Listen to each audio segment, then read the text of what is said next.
Ang Demon Emperor, na dumating upang salakayin ang sinaunang lungsod, ay itinulak sa mundo ng kailaliman ng ating bayani. Kasabay nito, lahat ng mga Demon King na dumating upang makilahok sa pag-atake ay kinaladkad din sa portal mula sa sinaunang lungsod at napunta sa kailaliman kasama ng Demon Emperor.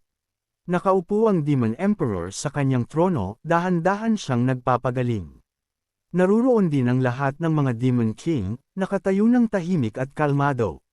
Sa sandaling ito, ang buong palasyo ay lubos na tahimik. Walang sinumang nagsalita ng isang salita. Binasag ang katahimikan, mahinang nagsalita ang Dark Demon Lord sa Demon Emperor. Demon Emperor, nabigo kaming patayin si Lin Moyo. Pagkarinig nito, tiningnan ng Demon Emperor ang Dark Demon Lord ng may seryosong ekspresyon at sumagot sa malalim na tono. Sa pagkakataong ito, talagang mahusay ang inyong ginawa. Pilit siyang pumasok sa sinaunang lungsod ng Diyos at kinuha ang kontrol kay Guliet. Sa ganoong mga kalagayan, normal lang na hindi ninyo siya napatay. Pagkatapos magsalita ng Demon Emperor, magalang na yumuko ang Fire Demon King at sinabi sa Demon Emperor ng may lubos na paggalang. Dakilang Demon Emperor, maghahanap kami ng isa pang pagkakataon at tiyak na isa sa katuparan namin ang inyong utos. Matapos marinig ang lahat ng mga Demon King na magsalita, bahagyang nasiyahan ang Demon Emperor. Sinenyasan niya sila at sinabing, "Tama na, ngayon, humayo na kayo at samantalahin ang pagkakataong ito upang umalis."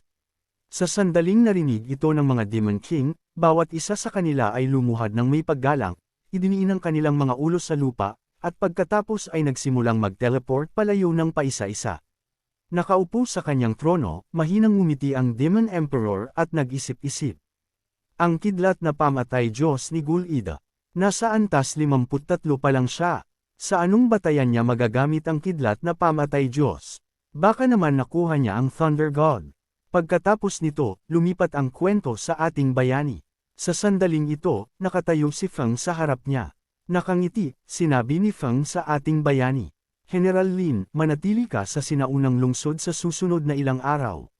Sa pagkilala ni Gul-ida, walang sino man ang maglalakas loob na questionin pa ang iyong primordial rune. Pagkarinig nito, sumagot ang ating bida. Iyan mismo ang iniisip ko. Sa pagkakataong ito, salamat sa tulong ng sinaunang lungsod kaya halos nakaligtas ako. Ang sinaunang lungsod, na kanina lang ay nasa Syre dahil sa pag-atake ng Demon Emperor at ng mga Demon King, ay ngayon ay lubos ng kalmado.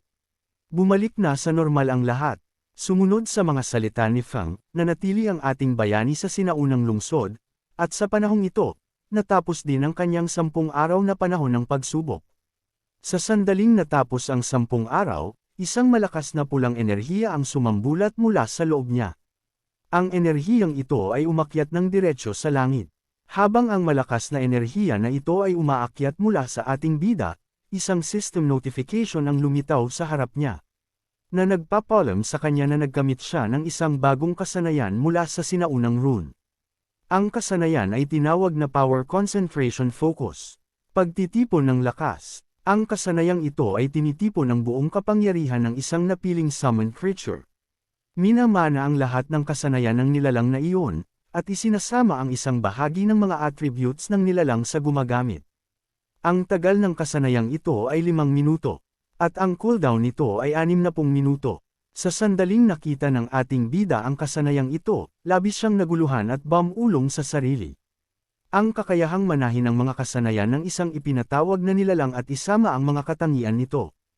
Hindi ba ibig sabihin yan ay maaari ko ring gamitin ang mga kasanayan ng skeleton?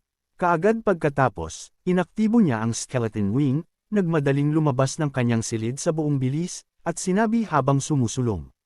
Subukan natin ang epekto ng kasanayang itong power concentration. Habang mabilis na sumulong at umalis ang ating bayani sa sinaunang lungsod. Napansin ito ni Feng at ng babae sa tabi niya.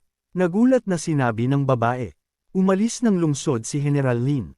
Pagkarinig nito, sinabi ni Feng.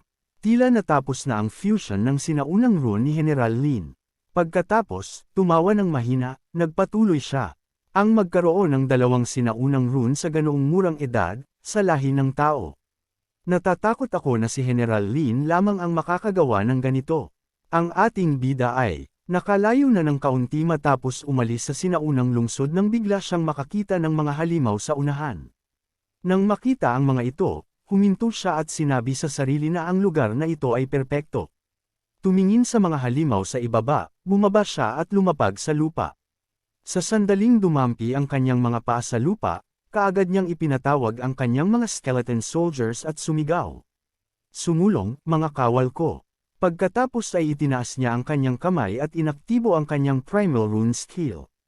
Sa sandaling na-activate ang kasanayan, isang malakas na enerhiya ang nagsimulang dumaloy sa mga kawal na kalansay, at isang napakalaking puwersa ang nabuo sa paligid nila. Kasabay nito, isang system notification ang lumabas sa harap ng ating bayani. Ipinakita nito ang kanyang pangalan at sinabing siya ngayon ay nasa power-up status mode. Ang ating bayani ay nasa antas 53 pa lamang, ngunit ang kanyang lakas, konstitusyon, liksi, at espiritu ay umakyat lahat sa 200,000. Dahil sa epekto ng kasanayan, isang simbolo ang lumitaw sa kanyang mukha. Naglalabas ng matindi at malakas na liwanag. Kasabay nito, isang nakakatakot na malakas na aura ang sumambulat mula sa loob ng kanyang katawan, isang aura na inilabas ng power-up mismo.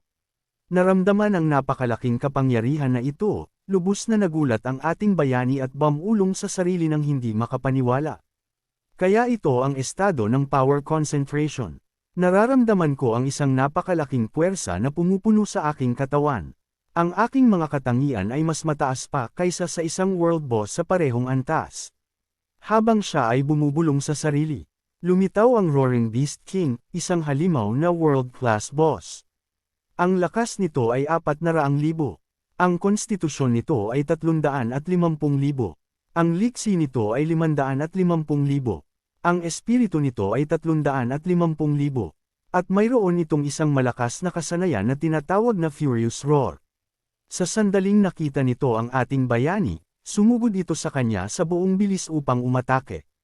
Nang makita ang halimaw na sumusugod sa kanya, inilabas ng ating bayani ang kanyang carrot at sinabi, "Seryoso, kahit medyo mahina ka, perpekto ka para sa pagsubok." Pagkatapos niyang magsalita, pinakawalan niya ang kasanayang violent blast sa pamamagitan ng kanyang carrot. Ang atake ay tumama ng direkta sa halimaw. Sa isang atake lang na ito, sumigaw ang halimaw sa matinding sakit. At sa isang sandali, ang halimaw na antas 70 ay ganap na nolipol. Matapos patayin ang halimaw sa isang atake, nanlaki ang mga mata ng ating bayani sa gulat. Hindi siya makapaniwala sa nakita at naranasan niya.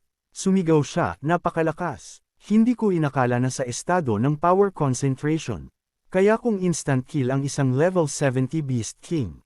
Kung ay didagdag ko rin ang pagpapalakas mula sa strengthened soldiers, ang aking pinsala ay maaaring tumaas pa. Sayang, medyo maikli pa rin ang tagal." Matapos subukan ng kapangyarihan ng atake na ito, nagpasya siyang subukan ang kanyang susunod na kakayahan. Mabilis niyang itinaas ang kanyang carrot patungo sa langit at naghanda ng element explosion. Sa sandaling sumabog ang elemento, pinakawalan niya ito pasulong. Nang tumama ang atake sa lupa, nagdulot ito ng isang napakalakas na pagsabog. Ang pagsabog ay napakalaki kaya tuluyan siyang natigilan.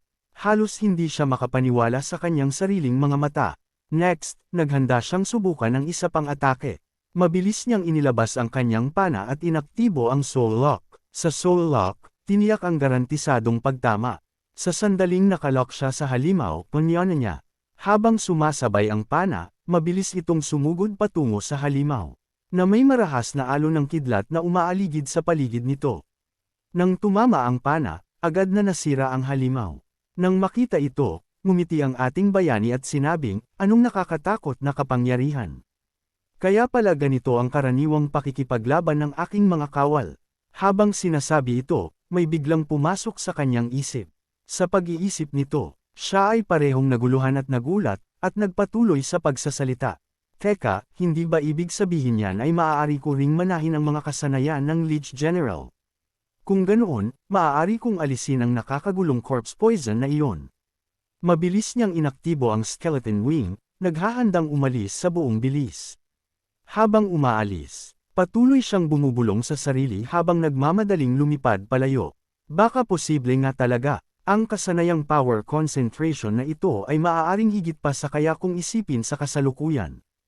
Tiyak na mayroon itong mas mataas na limitasyon. Ngayon, hayaan mong bumalik ako at alamin kung anong uri ng mga sikreto ang nakatago sa loob ng Dragon Clan War Fortress. Lumipad pa sulong ang ating bayani at dumating sa lugar kung saan niya minsang nilabanan ang Dragon Warrior at natuklasan ang Secret Realm. Gayunpaman, dahil na-activate ang Primal Rune noon, hindi siya nakapasok dito. Pagdating sa lugar at nakikita ang Secret Realm sa harap niya, sinabi niya sa sarili na sa wakas ay narating na niya ito. Nang hindi nag-aaksaya ng oras, agad siyang lumapit sa portal at pumasok sa loob. Sa sandaling pumasok siya sa portal, wala siyang makita. Ang lahat sa paligid niya ay nagdilim. Pagkaraan ng ilang sandali, sa wakas ay na-transport siya sa Secret Realm. Pagkatapos makapasok sa Secret Realm, lumipad siya pasulong sa buong bilis, gumagalaw palalim sa loob, sinasabi sa sarili, ano ba talaga ang itinago ng Dragon Clan dito? Habang patuloy siyang lumilipad, dumating siya sa isang lugar na parang base.